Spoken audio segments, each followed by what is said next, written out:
Itu hasil temuan loh. Pak Parera itu anggota DPR, pasti baca dia hasil laporan TI ya, bahwa korupsi pertama tuh di DPR. Perdagangan, undang-undang, pembuatan undang-undang itu pakai bayar tuh menurut hasil penelitian tuh. Ya kalau ditanya satu-satu pasti tidak ada yang ngaku. Tapi itu hasil sigi internasional, di mana orang di luar negeri itu kalau berurusan, ini internasional.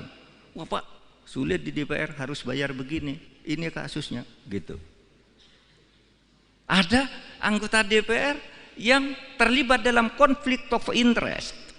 Apa konflik of interestnya itu? Dia menjadi anggota DPR, lalu punya kantor pengacara. Sehingga setiap dia ketemu dengan polisi, Kejaksaan Agung, tolong dong bantu tuh kantor pengacara itu, padahal punya dia. Saya nitip perkara, sejatinya dia itu Markus, mengelar kasus. Lah ya, lah ini hasil penelitian. Ini kok TI berani-beraninya sih neliti gitu.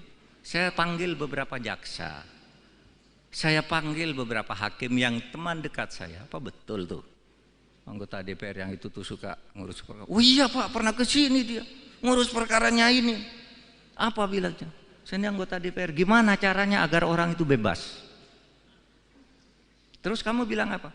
Saya bilang, enggak ada caranya karena dia akan tetap dihukum. Nah itu hakim yang bagus. Kalau hakim yang tidak bagus, ya gimana Pak caranya? Bapak punya uang berapa? Nah gitu kan.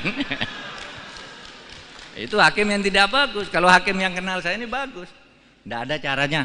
Dia salah saya hukum. Gitu. Meskipun kamu anggota DPR, gitu. Tapi banyak yang takut ke DPR. Oh oke Pak, nanti saya bebaskan ini.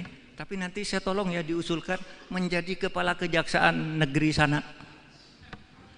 Jadi kepala kejaksaan tinggi sana. Saya dipindah dari Papua masuk ke Jakarta. Konflik of interest di DPR.